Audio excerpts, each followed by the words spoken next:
Provocações, meu Deus do céu, provocações, 10 anos. E o que cultivamos aqui? Nós cultivamos a dúvida. É sempre bom a gente ficar na dúvida diante dos movimentos que acontecem nesse país. E quem está aqui hoje? Um brasileiro, nordestino, reverenciado na Europa, nos Estados Unidos.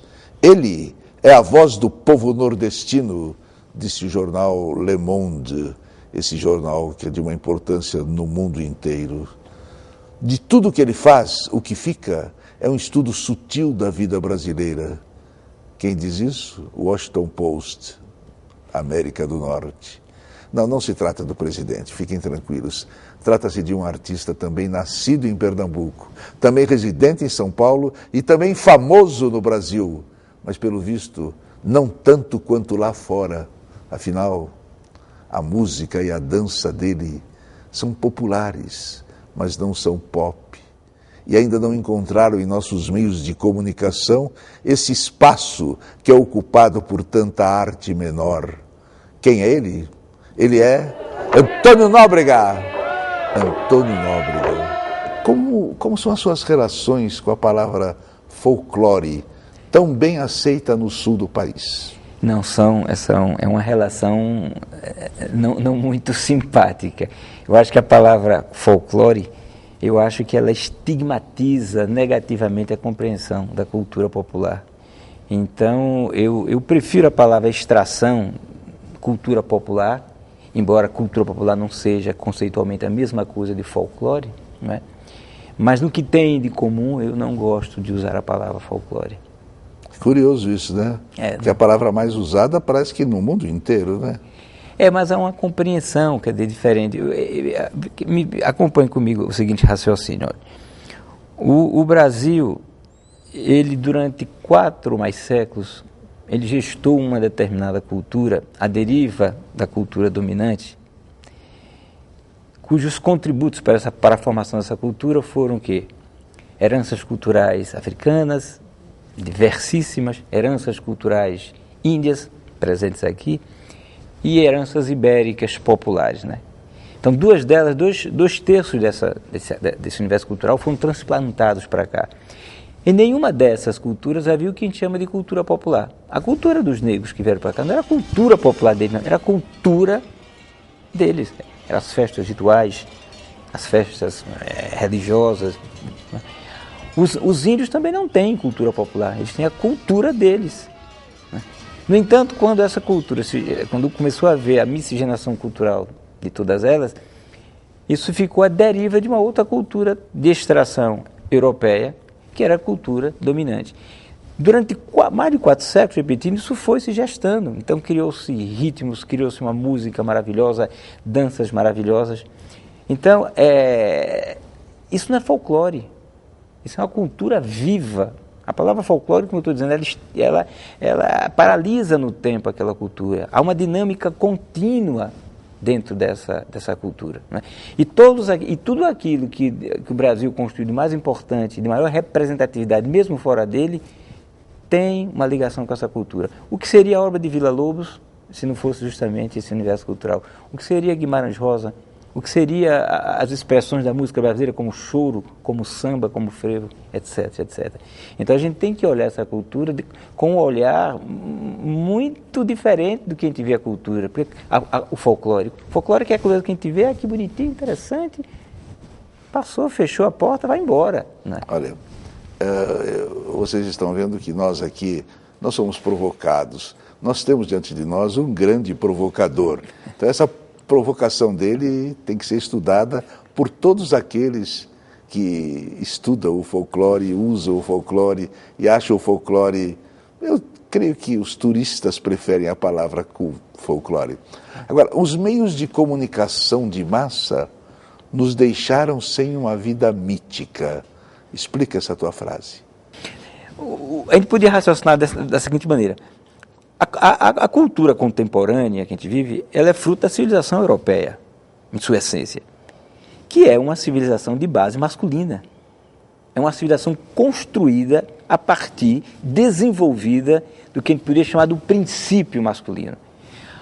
A cultura popular brasileira, ou essa outra cultura que ficou deriva, ela não dá prevalência tão acentuada dentro da sua simbólica, dentro da sua maneira de ser, ao primado do masculino. É uma cultura até certo ponto feminina, né?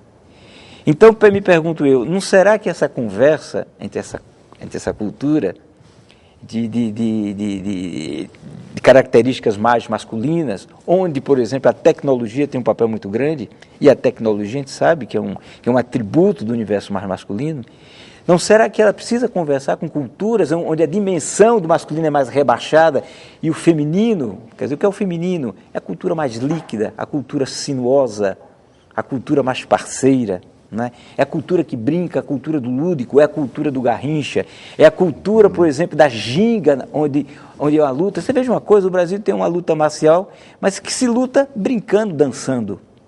Antônio Nóbrega, como vocês estão vendo, não é chegar e cantar, não é chegar e tocar o violão, não é chegar e dançar. É todo um estofo cultural para se chegar a isso. E agora vamos perguntar alguma coisa melhor para ele. O movimento Mangue Beat foi só cultura de massa ou tem algo a ver com a cultura popular? Ele tem, sim, algo a ver com a cultura popular, e eu acho que ele presta um serviço bastante interessante para o reconhecimento dessa cultura, quando as pessoas que se ligam ao universo da cultura mangue se apropriam, ou melhor, se identificam com os ritmos nativos, com os ritmos populares pernambucanos, principalmente, no caso do maracatu nação, né?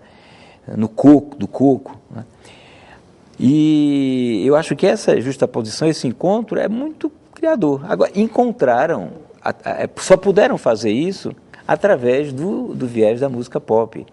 É um caminho, é o melhor, não é o único, não sei, não é o caminho que eu me propus a fazer. Não é? Eu prefiro uma outra rota, digamos assim. Há algum conflito insolúvel entre a cultura popular e o rap das periferias urbanas? Não acho que haja. Quer dizer né? que pode haver uma aproximação antropofágica entre ambos no Nordeste? Pode sim, mas eu acho que mais importante do que isso é a gente ainda reconhecer as nossas formas da poesia popular. Eu acho que a gente ainda mal a gente as utiliza. Por exemplo, quem sabe o que é um coco de embolada?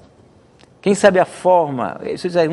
O coco de embolada é constituído uma estrofe de uma décima de 7 sílabas. Décima de 7 sílabas, que é? O que é uma décima de 7 sílabas? São um verso de 7 sílabas, 10 versos, cuja rima ocorre entre o primeiro com o quarto e o quinto, o segundo com o terceiro, o sexto com o oitavo, o nono e o décimo, e o sétimo e o oitavo entre si.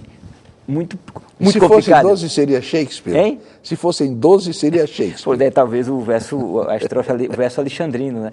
Mas isso para o embolador de coco das praças é uma coisa absolutamente corriqueira, cotidiana fazer.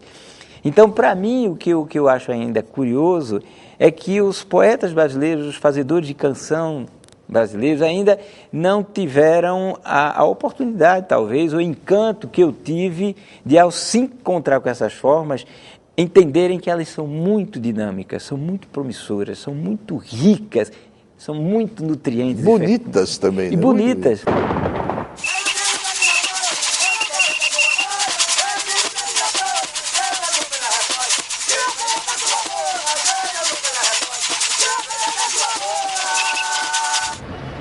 Que eu acho da música? A música é reveladora. É jogada no sistema de mídia, rádio, televisão, e você consome aquele produto. Supõe que gosta, né? Porque na verdade ninguém está te perguntando se aquilo que você está ouvindo e está consumindo faz parte da sua cultura ou do seu gosto musical. Não sei, a minha música, eu tenho para mim que ela não tem os requisitos necessários para ser uma música muito veiculada na rádio, né?